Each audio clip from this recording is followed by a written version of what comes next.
Good afternoon, Jackie. Here's your machine, the Breville Barista Express BES870 in brushed stainless steel. As you saw in the photos, this one has a few dents on the front. I would say it's in good condition overall, apart from these. So I think the previous owner had very poor coordination, and they would hit the portafilter maybe here, maybe here as well. But yeah, honestly, not too bad. And I've just finished doing the service, so cleaning, descal cycle, pressure test, leak test, recalibrating the grinder, cleaning the grinder, and everything it checks out, no issues at all. It's in perfect condition on the inside.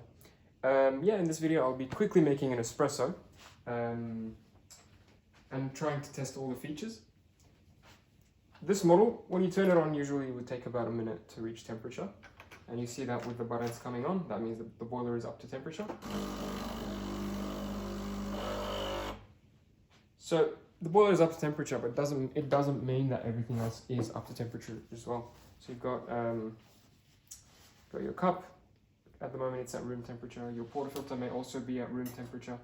So you want to warm these up before you make the coffee. I personally, there's two ways. One is passively, you just turn it on, wait 10 or 20 minutes, and that passive heat from the boiler will radiate to the boiler, to the portafilter. And if you put your cup on top, it'll get slightly warm as well. But my favorite is the active one, which is just running a blank shot. That's going to run hot water through the system, through the handle, into the cup, warm things up pretty quickly. First a single, since it's a small cup.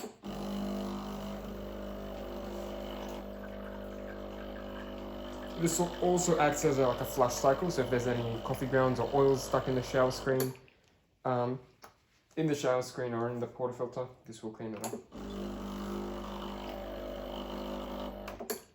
Just once is fine.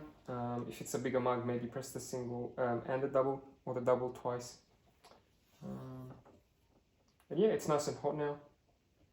Even the portafilter is nice and hot. I'll drain that water, I'll grab a tissue and dry the portafilter.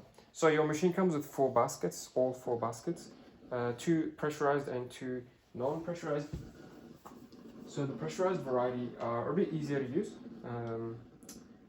They are more for like beginners or using the machine with pre-ground coffee. This one here is the double shot unpressurized, single wall unpressurized. The other ones are called dual wall or double wall pressurized. This one is single wall unpressurized. So it's basically a bit harder to use, but it will give you more rewarding shots when you get it right. It does mean that you'll have to get good beans, you'll have to use the correct settings here and here, but I'll set it up and put it in the ballpark, so when you get it, you don't have to mess around too much with the settings. So this basket, again, it's double and it will take 18 grams. So I'll use my scale here to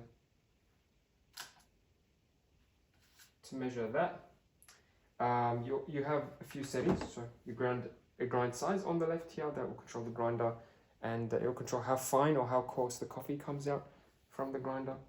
If you go really fine, you'll choke the machine and no coffee will come out when you come to brew the coffee, and you get super high pressure. On the other hand, if you go very large grind size, so very coarse, it'll be too easy for the water to go through. You'll get low pressure and you'll get a fast shot. We want it to be somewhere in the middle. In terms of numbers, that means in 30 seconds you get 18 grams. You get a double shot, which is 36 grams. So we put in 18 grams. We'll do that now. So I'll start with grind size 5, just based on the texture, I think it's close enough. Not necessarily there. The only way to know if it's there and the right settings on the grind size is to make a coffee, which we haven't yet. Yeah, so grind size 5. You've also got a grind amount, so this will dictate how long it'll grind for. I usually start at 12 o'clock and move from there. Usually it's like 11 to 1 to 2 o'clock for a single shot. And you can select a double shot. We are making a double shot after all. But I like to do the single twice. This method will reduce the mess and spillage. And obviously it'll make your countertop cleaner as a result. So we'll keep it on single, 12 o'clock.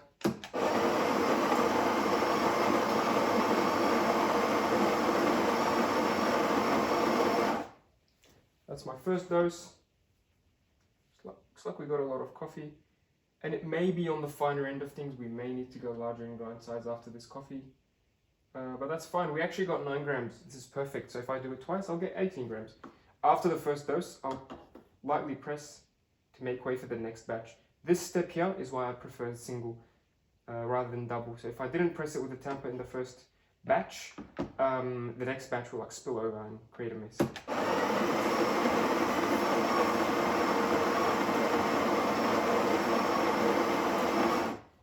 Okay, slowly take it out.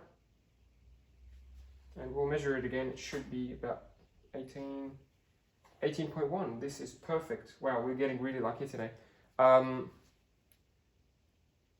Before I press it with the tamper a second time, I will quickly spread it with my fingers, or you can use your palm, or there's a few tools you can actually buy online to spread it for you. But I think I'm just going to stick with the basics in this video and just use what comes in the box.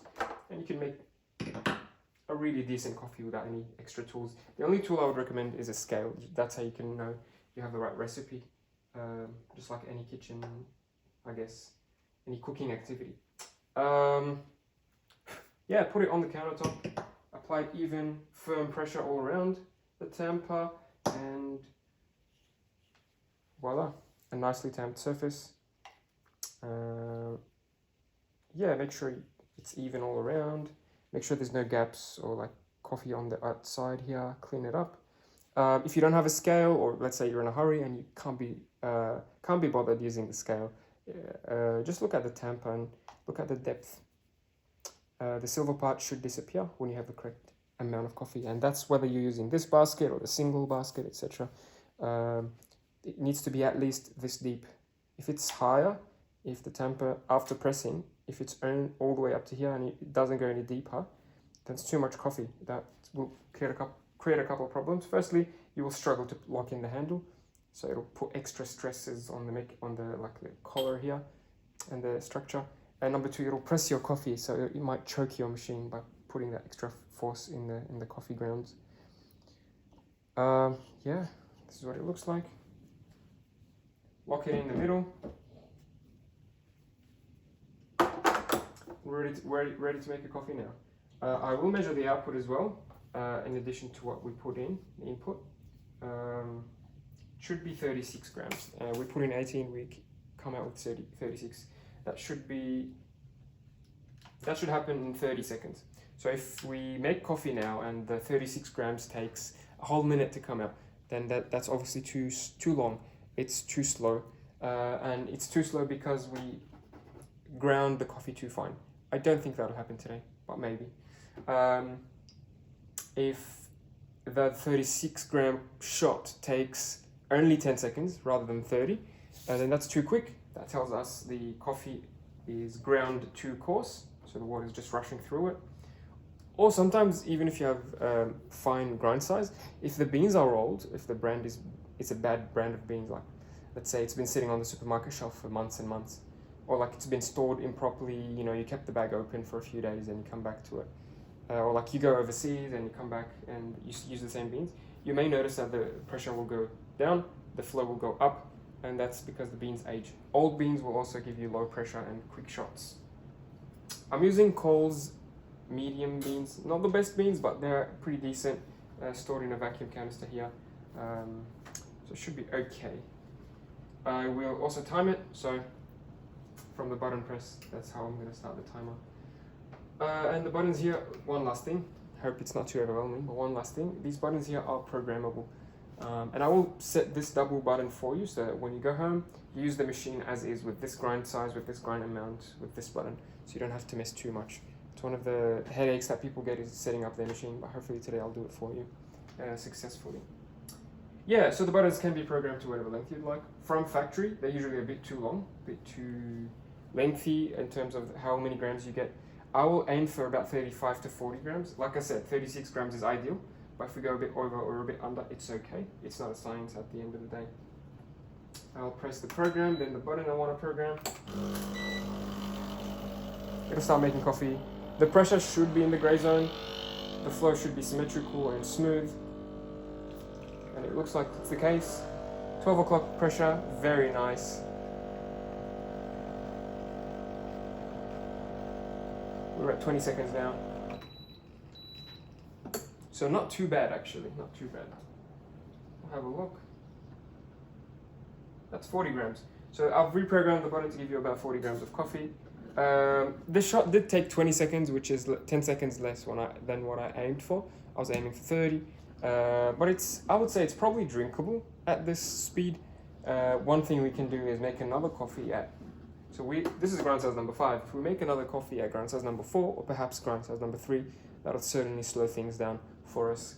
I won't do it again because A, it's wasteful, and B, chasing the exact speed is irrelevant, and it's futile because when you get the machine, you'll probably be using different beans, or even if you use the same beans, they may be fresher or older. So I'll leave it up to you to use the machine as is, and just measure the output. If you get like the 35 or 40 grams in 30 seconds, great. Then keep using those settings. If these settings choke your machine, so if you get the machine and put your favorite brand of beans in, for example, Saint Ali or Padre, they make good beans. If you use these beans here, you may actually need to go up in grind size because fresh beans, freshly roasted beans, may need to go higher in grind size. Yeah, I'll leave it up to you. That was a good shot, I would say. Try to clean the machine as soon as you can. Grab the portafilter, knock it into the knock box and flush. So using the button to flush rather than your kitchen sink is better because it will clean the shower screen and the portafilter in one go. The only disadvantage is that it will fill up your drip tray quicker than normal. If you can, just grab the brush, that included brush, or grab a tissue and wipe the shower screen and the group head. It's nice for your machine. You can store the portafilter like this to keep it dry. Some people like to store it locked in so that it's nice and hot when you turn on the machine in the morning. Next morning, I guess. Either way should be fine. I would just recommend you put it this way so that it dries, the group head dries and the portafilter drains nicely as well. Next, we will test the hot water tap and the steam. So, we've got a hot water tap here. Push the dial away from you. It'll give you hot water tap. It'll give you hot water right from the boiler, bypassing the group head, bypassing any coffee grounds that could be stuck in the group head. You can use that for long black coffees or like tea bags if you're doing that. And then if you turn the dial the other way, it'll give you steam. So with steam, it'll usually take about 15 seconds to start. It will purge any water that's stuck in there.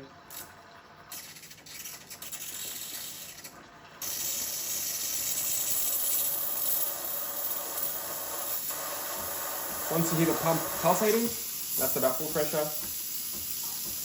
So you have your milk filled halfway, turn it off, position it at an angle, keep it spinning, turn it on, spinning. Once it's too hot to the touch, you take it off. Once it's too hot to the touch, you turn it off, give it a purge to clean it from any milk residue on the inside. And now, if you leave it for another 5 seconds, it'll cool down to espresso mode. So you'll see it purge with some water.